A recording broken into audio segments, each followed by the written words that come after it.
মিমির পর Ankush betting app মামলায় ইডির ম্যারাথন জিজ্ঞাসাবাদ। দিল্লির ইডি দপ্তরে অভিনেতা অঙ্কুশ হাজরাকে 9 ঘন্টা জিজ্ঞাসাবাদ করলো এনফোর্সমেন্ট ডিরেক্টরেট। আজ সকাল 11:30টায় ইডি দপ্তরে পৌঁছন অঙ্কুশ, বেরোলেন রাত 8টায়। কিভাবে এসেছিল বেটিং অ্যাপের প্রচারের টাকা, বেটিং অ্যাপের হয়ে প্রচারের জন্য কি ধরনের চুক্তি স্বাক্ষরিত হয়েছিল, কারা যোগাযোগ করেছিল, নগদে কি টাকা নিয়েছিলেন, অঙ্কুশের অ্যাকাউন্ট থেকে কি টাকা অন্য কোথাও পাঠানো হয়েছিল, এরকম একাধিক বিষয়ে অভিনেতাকে কেন্দ্রীয় এজেন্সি ম্যারাথন জিজ্ঞাসাবাদ করেছে বলে সূত্রের খবর। তলব করা হলেও ইডি দপ্তরে আসেননি অভিনেত্রী উর্বশী রাউতেলা।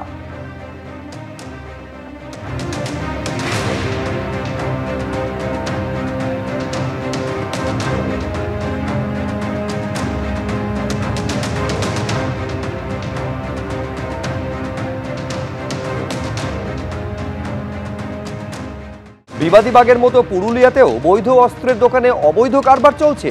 রহড়ায় অস্ত্রকাণ্ডের তদন্তে পুরুলিয়ার দোকানে বেঙ্গল এসটিএফ এর তল্লাশি। পুরুলিয়ায় অস্ত্রের দোকানে বেঙ্গল এসটিএফ এর অভিযান, একজনকে গ্রেফতার করা হয়েছে বলে জানা যাচ্ছে। পার্থ প্রতিম ঘোষ আমাদের প্রতিনিধি, আরো বিস্তারিত তথ্য দিতে পারবেন এই নিয়ে। কি খবর রয়েছে পার্থ? দেখো, উত্তর চব্বিশ পরগনা রহড়ায় তুমি দেখেছিলে যে একটি বাড়ি থেকে বিপুল পরিমাণে কার্তুজ এবং পিস্তল উদ্ধার হয় এবং সেই ঘটনা তদন্তের নামে বেঙ্গল এসটিএফ এর গোয়েন্দারা, এবং সেই তদন্তে নেবে কয়েকদিন আগে কলকাতার একেবারে লালবাজারের সামনেই একটি বৈধ অস্ত্রের দোকান, সেখানে রেড এবং 3 জন দোকানের মালিক সহ সেখান থেকে প্রায় 41টি আগ্নেয়াস্ত্র এটা বাজেয়াপ্ত হয়। এবং এক্ষেত্রে মূলত তদন্তকারীরা দেখার চেষ্টা করছিলেন যে রহড়ায় যে অস্ত্র গিয়েছিল সেটা কোন কোন জায়গা থেকে গেছিল।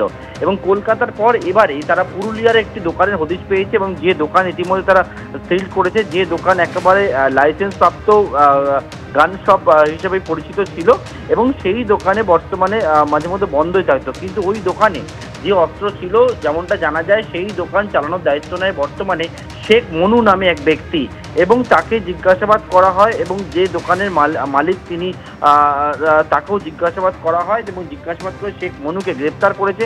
যেমনটা জানা যায়, শুধু কলকাতা নয়, একবারে পুরুলিয়ার দোকান থেকেও কিন্তু যে বৈধ যে দোকানগুলো ছিল সেখান থেকে বেআইনিভাবে অস্ত্রের সেটা কিন্তু পাচার হতো, তেমনটাই জানা গেছে এবং অভিযুক্ত শেখ মনুকে গ্রেপ্তার করেছে বেঙ্গল এসটিএফ এর গোয়েন্দারা। ধন্যবাদ পার্থ। আমি অসুস্থ ছিলাম, তো চিঠি দিচ্ছিলাম যে মাল কত কি দোকানে আছে, কি আছে, আপনি তো জবাব দিন, কিন্তু পাচ্ছিলাম না। যেহেতু লকডাউনের সময় বন্ধ হয়ে গেল দোকানটা আমার, হ্যাঁ, ম্যানেজার ছেড়ে দিল। তো আমি দায়িত্ব দিয়েছিলাম ওকে ম্যানেজারকে যে তুমি চলাও, ম্যানেজার রেখে তো সব কিছু চলে। কিন্তু পরে যে এইভাবে যে ঘাপলা হবে, গাদ্দারি হবে, এই হবে, সেটা আমি ভাবতে পারি না। কি ঘাপলা হবে? এবার ঘাপলা কি করেছে এবার জানি না। ওনারা এবার মালফাল গুনতি করেছেন সব, বলছেন কি এখন একটু হিসাবে একটু গড়বিল হচ্ছে, একটু ইয়ে আছে, তো আপনি হিসাব দেন। তো দেখি এবার ম্যানেজারকে ডেকে পাঠিয়েছি, ওনারাও ম্যানেজারকে ডেকেছেন। একটা সময় পুলিশ এসেছিল, তো দরজাটা ঠক ঠক ঠক ঠক করে, তো আমি উঠে দেখলাম পুলিশ দাঁড়ায় আছে। তারপর পুলিশগুলো দাঁড়ায় আছে, দরজাটা খুলে দিল, তখন সব ঢেকে গেল। সকালবেলা সকাল 6টার সময় সবকে নিয়ে ওরা ওই মেয়েটা আর মেয়েটার একটা নাতি আর এই লোকটাকে, 3 জনকে নিয়ে গেছে।